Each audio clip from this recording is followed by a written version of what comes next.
네, 반갑습니다. 이사의 데이비드 흉 하겠습니다. 흉의 윤리사상. 배경을 좀 보시면 되겠지요. 우리 배경을 보면, 사상적 배경을 보면 경험주의죠.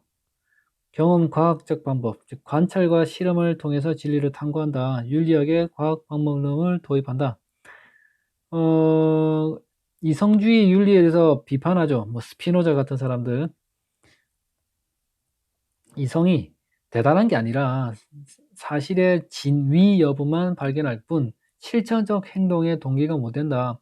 이성은 간접적으로만 행동에 관여하지 직접적으로 관여한 건, 직접적 동기가 되는 건 감정, 정서다. 그리고 이성은 행위와 정념에 관한 기본적인 정보를 제공하는 기능에 불과하다. 도덕적 구별은 이성의 능력에 의해 이루어지는 것이 아니고 감정, 정서에 이루어지겠죠. 글자가 좀 커지네요. 자, 도덕적 원천으로서의 감정은, 이 감정이 키포인트죠. 왜냐면 이성은 쩔입니다. 노예입니다. 누구의? 감정의 노예죠. 그리고 이 감정이란 게 뭐 격한 감정, 울분 이런 감정이 아니라 자애심, 자기애, 그리고 덕에 대한 사랑 같은 차분한 감정을 말하는 겁니다. 알겠죠? 도덕적 원천으로서의 감정이란 게, 왜냐면 누군가 공감을 해야 되니까. 도덕적 실천의 어떤 동기를 본다면 도덕적 행동을 하는 이유는 어려운 사람에게 안타까운 감정을 느끼기 때문에 그 행동을 할 수 있다는 거죠. 그리고 도덕적 구별의 원천은 이게 선악을 구별한다는 것. 네. 도덕적 구별의 원천. 선악은 선악은 이성에 의해 판단되는 것이 아니라 감정에 의해 느껴지는 것. 유명한 표현이죠. 그래서 도덕적 구별의 원천은 시인하냐, 부인하냐, 그 말인데, 시인은 어떤 내용이 사실이 옳다고 인정하는 거죠. 극호면. 내가 좋아한다면, 쾌락을 주기 때문에 좋아하고 호감을 느낀다면 시인하게 되겠죠? 그게 옳은 거고, 부인하게 되면 고통을 주는 것이고, 반감을 가지는 데에 대해서는 내가 싫어하게 되죠. 이게 악이 되고, 이게 선이 될 수 있는 겁니다. 아직 정확하게 구분된 건 아니지만, 시인의 감정 가지면 그게 선일 수 있고, 부인의 감정 가지면 그게 악일 수 있다는 거죠. 이걸 좀 더 정교하게 다듬기 위한 작업을 나중에 한다는 거 알죠? 공감의 어떤 이 얘기하는 것. 그래서 사회적 차원의 감정은 주관적 감정이죠. 주관적 감정은 도덕적 판단의 기준이 되지를 못합니다. 그렇죠. 개인이 갖고 있는 이 주관적 개인의 감정이 어떻게 기준이 됩니까? 안 되죠. 도덕적 구별의 원천에는 공통적인 관점이 필요한데 그게 사회 공통의 감정이죠. 그렇게 되기 위해서는 모든 사람들이 공감할 수 있는, 심패시 할 수 있는 그러한 정서가 돼야 되겠죠. 모든 사람들은 공감 능력을 가지고 있다고 봅니다.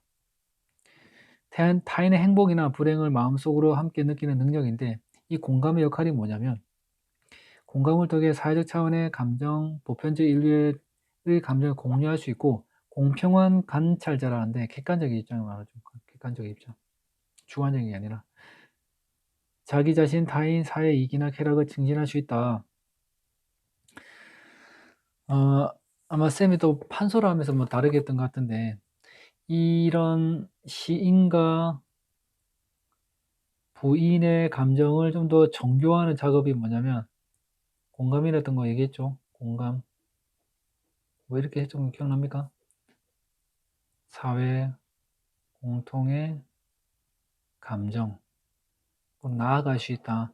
개인의 감정 주관주의, 상대주의에서 이렇게 공감을 통해서 사회 공통의 감정으로 나아가면 주관주의랑 그리고 상대주의 문제를 해결할 수 있겠죠.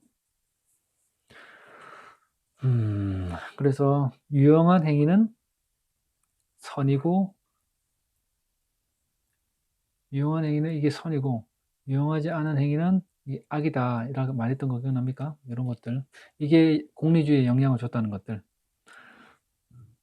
자, 그러면 우리 문제를 풀어봅시다. 이게 올해 3월을 4월 달에 시험 쳤던 건데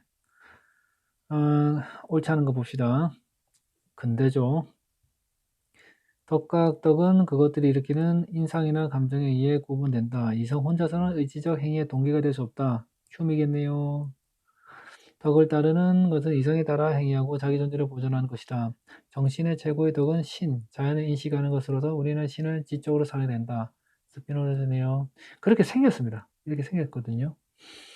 자, 각 도덕적 행위를 유발하는 지적적 동기는 감정이다. 맞죠? 도덕적 선과 악은 객관적으로 실제하는 것이 아니죠. 왜냐하면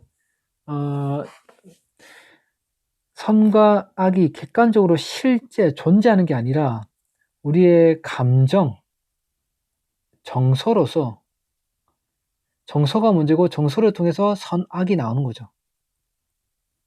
이해했습니까? 선악이 바깥에 인간 바깥에 선악이 객관적으로 존재하는 게 아니고 우리 감정에서 좋아하고 사랑하고 이러면 이게 선이 되는 거고 겁나 싫어하고 꺼지셈 하면 이게 악이 된다는 그런 말이죠. 바깥에 선악이 따로 객관적으로 존재하는 게 아닙니다. 우리의 정서와 마음으로 규정되는 겁니다. 그래서 이 말도 맞는 거죠. 3번 모든 감정의 발생은 필연적 질서에 따라 이루어진다. 스피노자는 모든 사건이 모든 일들이 감정을 비롯한 모든 사건들이 필연적 질서에 따라 이루어진 겁니다. 유일한 실제인 신은 여기까지 맞네. 자연의 인과법칙을 벗어날 수 아니죠. 이거는 그 말장난이죠. 아니, 일어날 수 없죠. 왜냐하면 유일한 실체 자체가 자연의 인과법칙이기 때문이죠. 자기 모순이지 않습니까? 그런 일은 일어날 수 없습니다. 갑을 이성과 감정은 모두 도덕적 행위에 도움을 줄 수 있다. 맞죠? 이성과 감정은 모두 도덕적 행위에 도움을 줄 수 있다. 기여할 수 있다. 조금 도움을 수 있죠. 이게 정답률이 그래서 이게 11번이지 않습니까? 11번 보니까 정답률이 49.8%네요. 얘가 49.8%인데 그래 높진 않습니다. 이게 다 흩어져 있습니다. 이게 10이고 이게 10, 14고 15고 10이고 이걸 좀 많이 했네요. 이거 많이 했는데 그렇게 많이 한 것도 아니고 이 말도 좀 어려웠고 2번, 3번이 좀 많이 헷갈렸나 보네요. 2번, 3번이 좀 매력도가 높아갖고 여기를 좀 헷갈렸네. 헷갈리지 마세요. 그러면 시험도 끝났네요. 뿅.